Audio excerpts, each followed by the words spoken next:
এ দুনিয়ার মুসলমান, আমি মাঝে মাঝেই বলি গো, কার জন্য তুমি সম্পদ করল? 10 তলা 20 তলা। ও যুবক, হবিগঞ্জের যুবকেরা শোন, আজকে কার জন্য তুমি ঘুষ খাও, কার জন্য তুমি সুদ খাও, কার জন্য জিনা করো, কার জন্য ব্যভিচার করো গো। এই দুনিয়ার মধ্যে বালাখানা বানাইলা, সম্পদের পাহাড় বানাইলা, ব্যাংক ব্যালেন্স করলা, অসৎ পথে উপার্জন করলার মানুষ না নেও। এই দুনিয়ার সম্পদ খাবে লোকে, তোমার দেহ খাবে পোকে। জোরে বলেন ঠিক কিনা?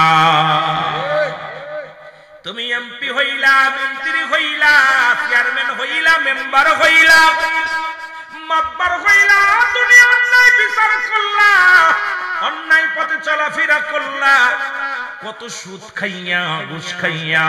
ও বাজার কমিটির বাবারা শুনে না নাও, এর এত সুন্দর ব্যবসা হালাল, সুদকে আল্লাহ হারাম করেছে। সেই ব্যবসাটাও মুনাফা দিক মুনাফা লাভের জন্য কত অসাধু ব্যবসায়ীরা মুসলমান এত ভেজাল ব্যবসা করার ভাই, আজকে ভেজাল করে বড় বড় টাকার মালিক হয়েছ, বাড়ির মালিক হয়েছ। আমি রুহুল আমিন বলে যাই, শুনে নাও, তোমার দেহ খাবে পোকে, তোমার সম্পদ খাবে লোকে। এই সম্পদ গুলো পড়ে থাকবে, ছেলে মেয়ে বাগাবাগি করবে, ছেলে মেয়ে।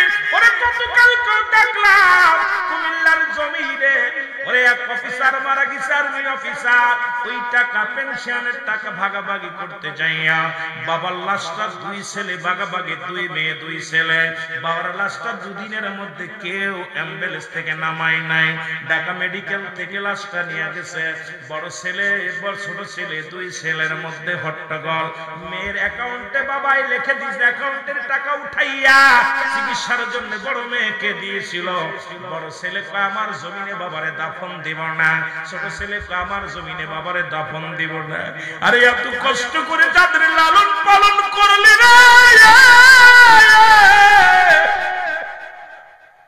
তোর লাশ অ্যাম্বুলেন্সের মধ্যে পড়ে থাকে, কেউ গ্রহণ করে না। সম্পদের পাহাড় করে করে করে এসে বাড়ি করে থুয়ে গেলি, বালাখানা করে থুয়ে গেলি, তোর কবরের পাশে একজন সন্তান যায় না, একদিন যাইয়া কবরে দাঁড়ায় না।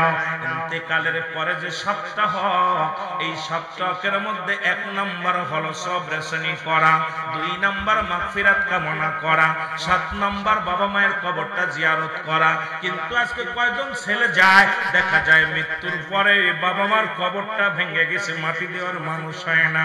এর কত কবরের উপরে যে কুকুর ছেলে পায়খানা করে, কত বড় লোকের কবর, কত জমিদারের কবর গুলোর উপর দিয়া কুত্তা ছেলে পায়খানা করে, গরু ছাগলে ঘাস খায়, খাদানোর মতো ক্ষমতা আল্লাহ দেয় নাই। আজকে কারোর জন্য তুমি সুদ খাও, কারোর জন্য তুমি ঘুষ খাও, কারোর জন্য বাড়ি করলা, কারোর জন্য গাড়ি করলা, কারোর জন্য পরের হক নষ্ট করলা, পরের জমি তুমি ভোগ করলা, পরের সম্পদ হরণ করলা, কেউ তোমার নয়। আল্লাহ কয় বান্দা কুল্লু মান আলাইহা ফান, আল্লাহ কয় বান্দা শুইনা নাও, আল্লাহর কুরআন শোনো, আমার মুখের বাণী নয় রে মুসলমান। আল্লাহ কয় বান্দা, এই জমিনটা আমি চূর্ণ বিচ্ছিন্ন করে দিব।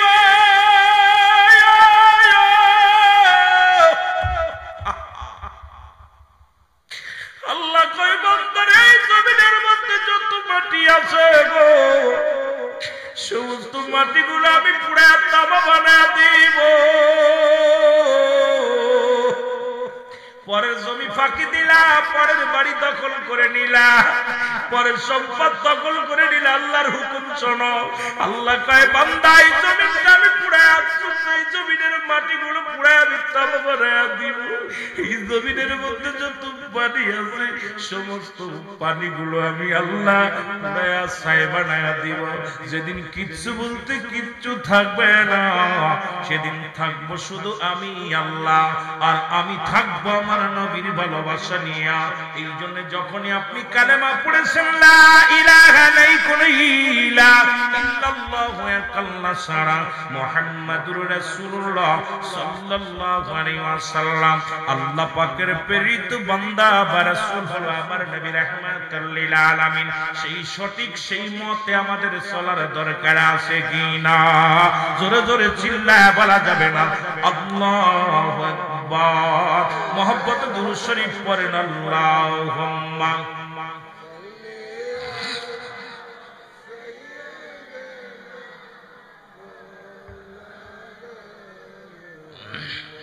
وعلى آل سيدنا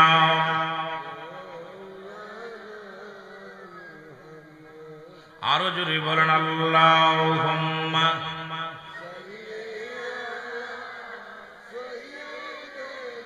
এরে আহারে খোদার বান্দা কার প্রেমে আসো বান্দা একদিন হবে আন্দার ভাবে বোঝা যায়। ছোটবেলা আমার আম্মা জানে এই গজলটা আমার শিখাইছিল। তখন আমার মা, আজকে আমার সন্তান লাইফ এসে দেখতে ছোট্ট বাচ্চা মাত্র 2 বছর বয়স, তো ঘুমায় নেই এখনো। হঠাৎ করে ফোন দিয়েছে, আমি রিসিভ করছি। আমার আম্মা জান আমার কোলের ভিতরে নিয়ে শিখাইছিল গজলটা, আমার মনে পড়ে গেল। আহারে খোদার বান্দা কার প্রেমে আসো বান্দা একদিন হবে আন্দার ভাবে বোঝা যায়। বলো একদিন হবে টাকা পয়সা জমিদারি পে সুন্দর নারী করতো সব বাহাদুরি এই দুনিয়ায়। পে সুন্দর নারী ঠিক না করতো সব বাহাদুরি এই দুনিয়ায়। উল্লাসে করিয়া প্রেম ভুলে গেলি খুদার নাম। উল্লাসে করিয়া প্রেম ভুলে গেলি খুদার নাম। না করিলি নিজের কাম শেষে হবে কি উপায়? আরে খোদার বান্দা তার প্রেমে আসো বান্দা। আরে খোদার বান্দা তার প্রেমে আসো বান্দা একদিন হবে আন্দার ভাবে বোঝা যায়। বলো একদিন হবে।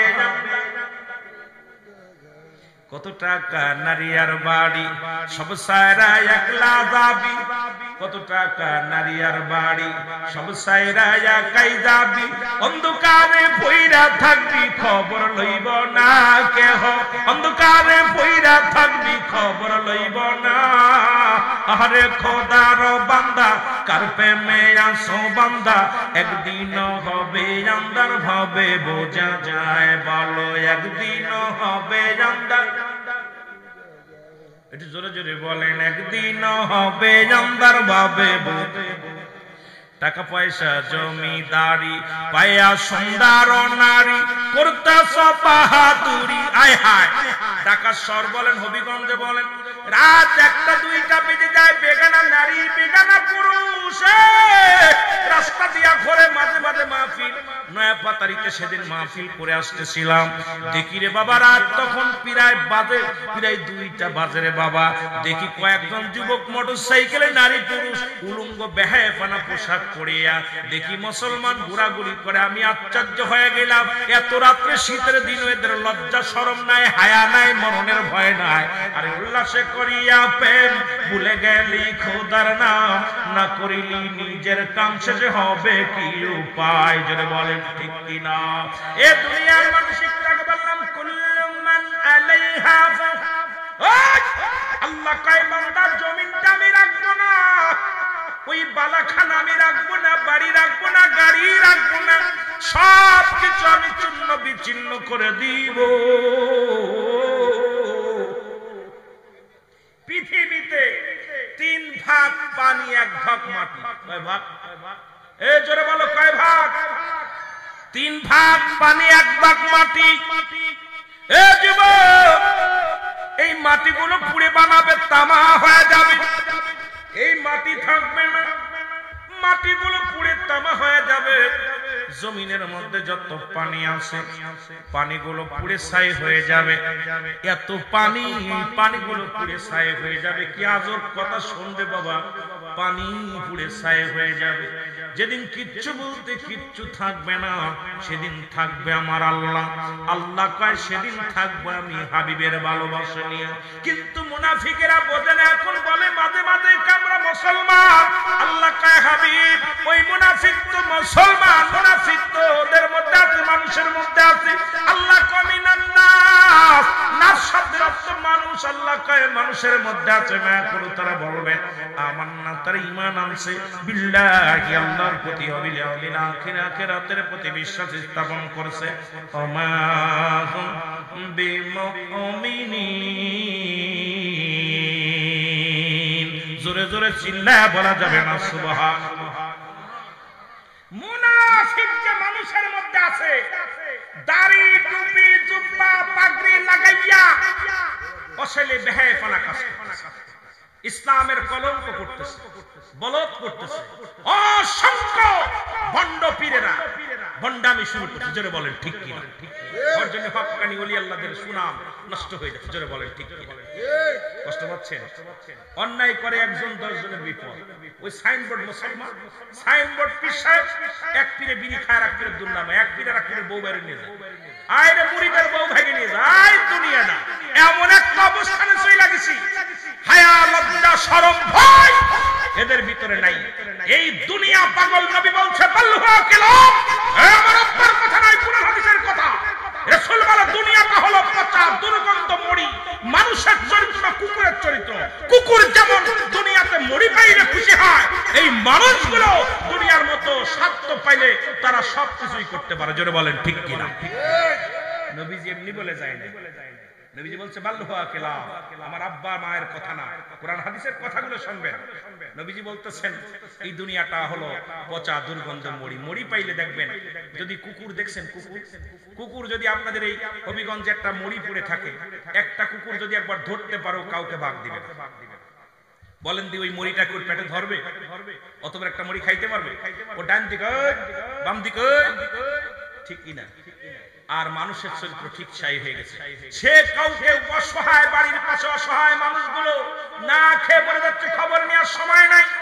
তিনতলা চিন্তা করছে পানি দিয়ে উপর থেকে পানি ছেড়ে নিচতলা রেখে দেওয়ার জন্য, আজকে পাশের জমি থেকে আরেকজন উচ্ছেদ করার জন্য যে কোনো কৌশলে জমি নিচে এই পাশেরটা দখল করবে। এই ভাবনা চিন্তা মানুষের ভিতরে শুধু, কিন্তু মানুষের ভিতরে আমলের পরিবর্তন নাই, ইমানের পরিবর্তন নাই। রাসূলের সাহাবীরা ছিল, তারা ছিল আমলের প্রতিযোগিতা করত। কে কত আমল করতে পারবে, কে কত কোরআন তেলাওয়াত করতে পারবে, কে কত নামাজ নফল নামাজ পড়তে পারবে। আর আমাদের ভিতরে ছিল রুহুল আমিন, একটা মাহফিল করলে আমি দুটো করলাম। কথা কইতে নি রে, কথা কইতেন নি? ও দুটো বাড়ি করলে আমি 3টে করবো, 2টে গাড়ি করলে আমি 4টে গাড়ি করবো। আহা, এসের জামানা চলে আসছে, অবস্থা খুব খারাপ বাবা। এই জামানায় উচিত আগের মানুষ, আমি যে কথাগুলো বলতে অনেকের গায়ে পড়ে যাবে না, সত্য বলে যাব। ইমান নিয়ে আগের মানুষ মিথ্যা বলতো না, পাপ হবে। আর এখন মানুষ সত্য বলে না, বিপদ হবে। যেরকম ঠিক কিনা? কথা বোঝেননি? পাল্টা গেছেন। আগের মানুষ, এই জামানার মানুষগুলো তারা মিথ্যা বলতো না, পাপ হওয়ার ভয়তে। কিসের ভয়তে? কথা বলেন না কেন? আমাদের বাপ দাদারা চাচারা যারা ছিল, এরা ভয় পাইতো যে মিথ্যা বললে পাপ হবে। আর এখনকার মানুষ সত্য বলে না, বিপদ হবে। জোরে বলেন ঠিক কিনা? পাল্টা গেছে না? পাল্টা গেছে না? সব পরিবর্তন। মহব্বতের সঙ্গে দুরূদ শরীফ পড়ুন। আল্লাহুম্মা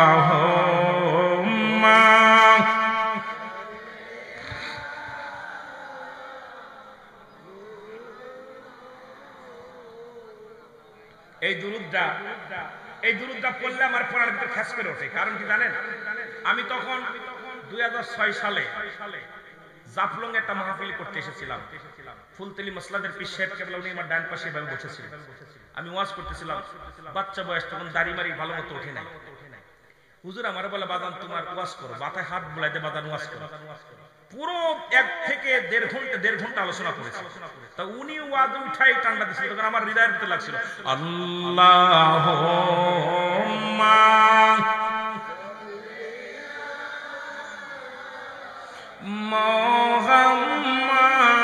মুহাম্মাদ আল্লাহুম্মা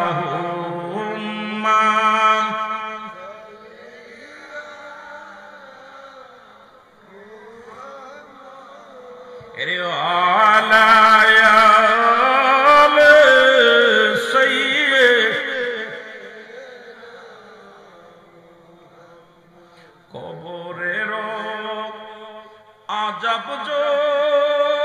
যদি মানুষ দেখিত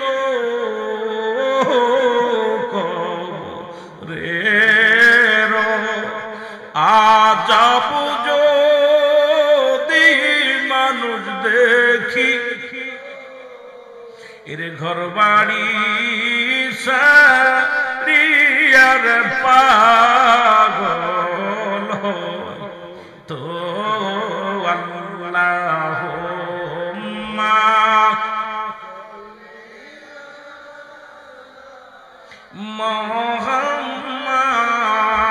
মুহাম্মাদ আল্লাহুম্মা